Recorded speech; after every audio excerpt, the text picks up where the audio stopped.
Assalamualaikum warahmatullahi wabarakatuh. Alhamdulillah Bapak dan Ibu berjumpa kembali ya.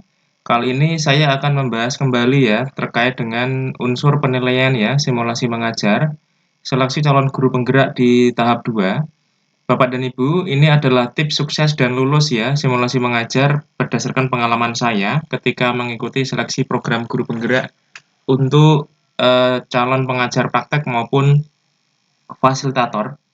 Bapak dan Ibu, ada tiga unsur penilaian yang harus kita cermati ya di dalam simulasi mengajar ya. Yang pertama adalah Bapak dan Ibu harus memperhatikan kompetensi yang pertama, yaitu mengembangkan lingkungan kelas yang memfasilitasi murid belajar secara aman dan nyaman. Jadi nanti Bapak dan Ibu silakan gunakan strategi komunikasi yang positif dan efektif ya melalui instruksi-instruksi yang sesuai dengan karakteristik murid serta bagaimana kepercayaan diri guru dalam memimpin pembelajaran. Bapak dan Ibu, silakan Bapak dan Ibu nanti di dalam simulasi mengajar mengalir saja ya, tidak perlu ada mungkin hal-hal yang direkayasa ya. Bapak dan Ibu silakan mengajar sesuai dengan kebiasaan Bapak dan Ibu di kelas.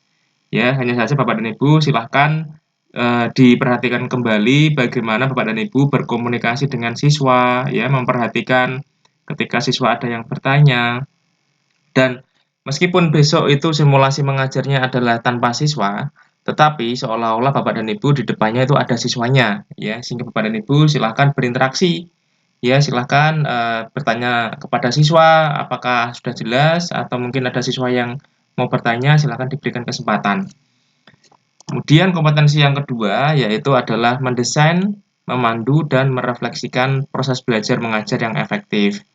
Bapak dan Ibu nanti memandu pembelajaran ya sesuai dengan tujuan pembelajaran dan digunakannya contoh maupun alat peraga dalam memimpin pembelajaran.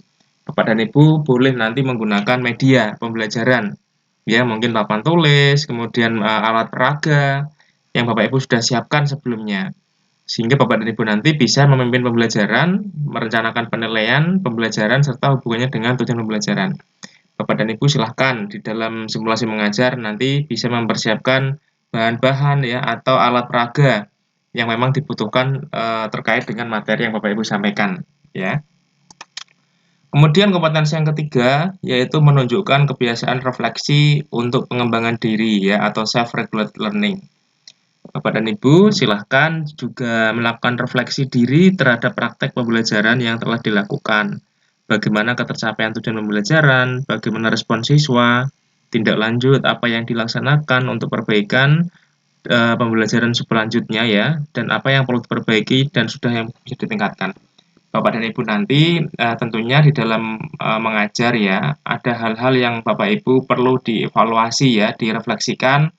Contohnya nanti adalah ketika sudah selesai menyampaikan materi, Bapak dan Ibu tanyakan ke siswa, apakah ada yang sudah dipahami, apakah ada yang tanyakan dan sebagainya.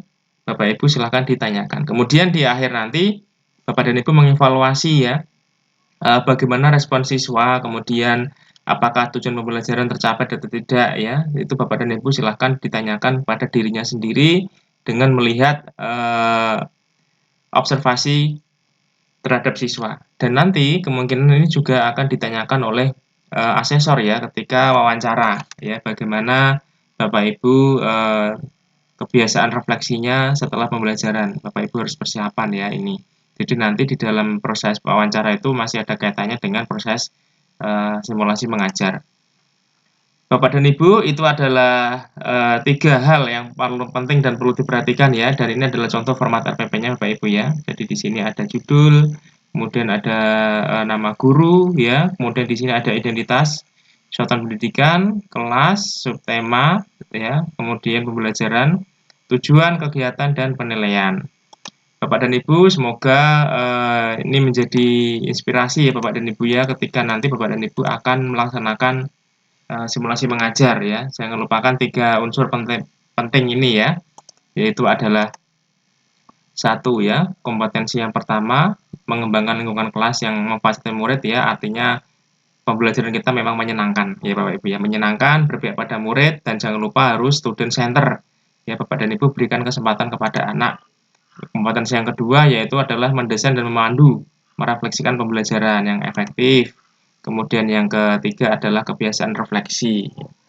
Bapak dan Ibu, semoga bermanfaat ya. Bapak dan Ibu yang saat ini sedang mempersiapkan diri untuk simulasi mengajar ya. Semoga diberikan kelancaran dan jangan lupa Bapak dan Ibu persiapkan alat perangkat dengan baik ya, karena perangkat ini sangat penting ya. Bapak dan Ibu harus punya perangkat cadangan, kemudian harus punya juga koneksi cadangan ya, apabila nanti listrik mati dan sebagainya, Bapak dan Ibu harus sudah siap. Dan yang penting lagi adalah Bapak dan Ibu harus datang sebelum waktu dimulai ya. Bapak dan Ibu biasanya sudah ada jadwal di SIM PKB.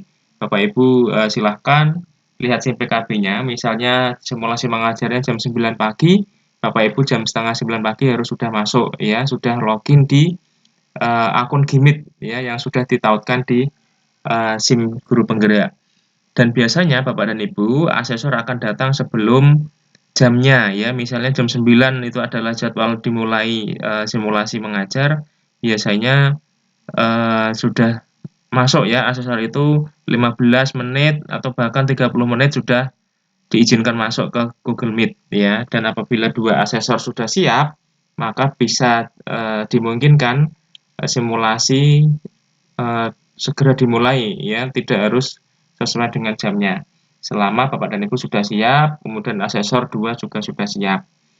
Bapak dan Ibu, demikian informasi dari saya ya, semoga bermanfaat. Jangan lupa like dan subscribe ya, klik loncengnya dan semoga bermanfaat. Terima kasih. Wassalamualaikum warahmatullahi wabarakatuh.